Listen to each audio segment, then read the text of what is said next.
It was raining in New York City, the kind of rain that makes the streets glow under yellow streetlights. I was standing in our kitchen, holding a small chocolate cake with 10 candles. 10 years of marriage, 10 years with Daniel. He promised he'd be home by 7. It was now 9:18 p.m. No text, no call, just silence. And sometimes, silence hurts louder than words. My name is Emily, and that was the night I thought my husband stopped loving me. Daniel wasn't always like this. We met in college in Los Angeles. He used to leave notes in my backpack. He memorized my coffee order. He once drove 3 hours just to see me for 20 minutes. But the past 6 months, something changed. Late nights at work, locked phone, laptop password changed, short answers. When I asked if everything was okay, he'd just say, "I'm tired, Em." And maybe he was. He worked at a tech company in Manhattan. Senior developer, big responsibilities, promotion coming up, but still. You don't forget 10 years, right? At 9:47 p.m, the door finally opened. He walked in soaked from the rain. He saw the cake and froze. His face changed. "Emily, I'm so sorry." That was it. No explanation. Just sorry. And something inside me cracked. "Did you forget?" I asked. He didn't answer right away. Silence. That silence felt like confirmation. I went to bed without saying goodnight. And for the first time in 10 years, I cried alone. The next morning, Daniel left early. I don't know what came over me, but I followed him.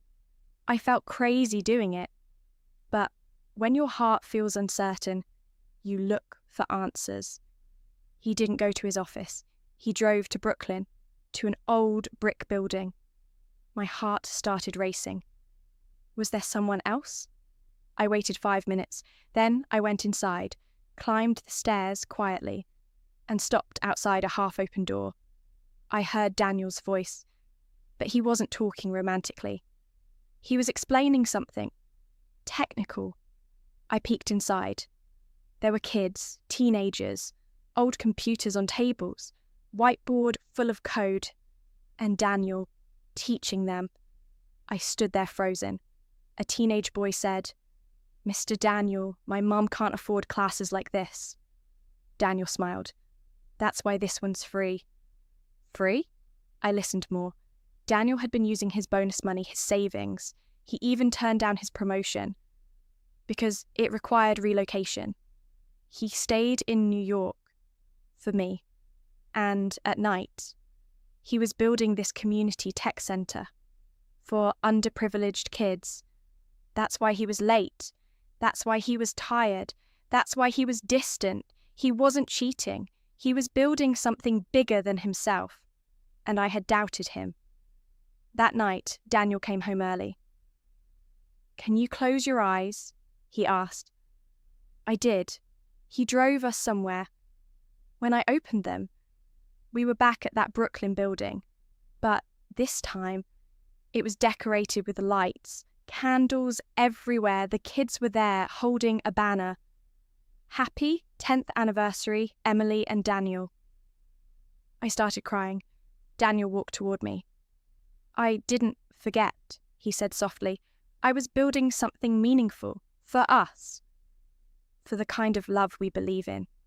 He got down on one knee again, 10 years later. "Will you keep building this life with me?" I nodded through tears. Because love isn't always loud. Sometimes it's quiet.